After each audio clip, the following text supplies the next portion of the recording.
Hi, this is Stan Hustad once again for just a few minutes of a WitCast, an EdCast. Hoping you can figure out, and we can figure out together, more and more of what it takes to be fully alive and be more successful in our life, in our career, and in our calling, and oftentimes in our relationships. I was working with a doctor the other day, and we're trying to do what every business has to do, and medicine is a business. Certainly attract more clients and customers and patients. Secondly, have it so that people recommend the service to others. And one of the ways you do that is you really try and create a great experience. No one wants to go to the doctor. That's not something that most people want to do.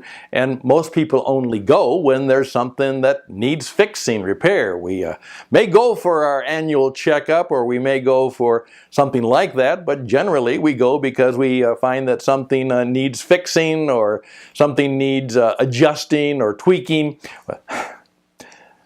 or we want to eliminate our fear of something. Think about that.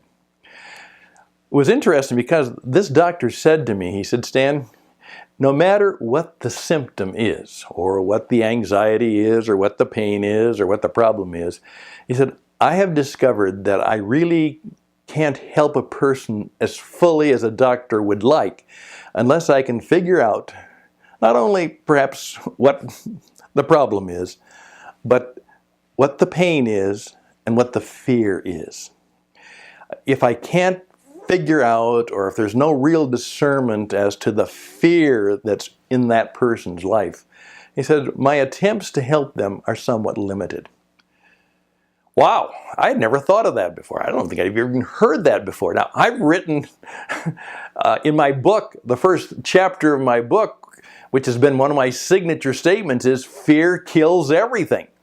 And an attempt, and I have courses and classes and teaching on how to deal with the primary fears in our life. And I think I know a little bit about it. I've certainly spent some time experiencing it, as well as studying it and perhaps helping people through it. But I can't help people unless I know what they're really afraid of.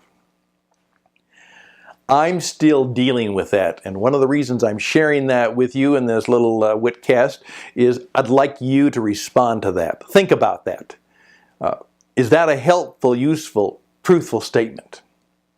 But then I flipped it on myself and I said, I wonder, in my own teaching, work, speaking, whatever else I do, could it be that I will never be fully alive and fully able to achieve some things unless I know what my fears are?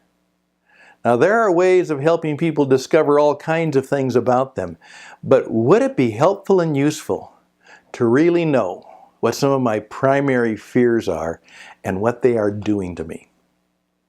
I don't know. But I think that might be helpful and useful. And so I just simply share that insight with you, and hopefully wisdom, insight, and truth will be something we'll share. So, two things. I really can't help people unless I know what some of their fears are. And I really can't be all I am meant to be or could be unless I know what some of my fears are.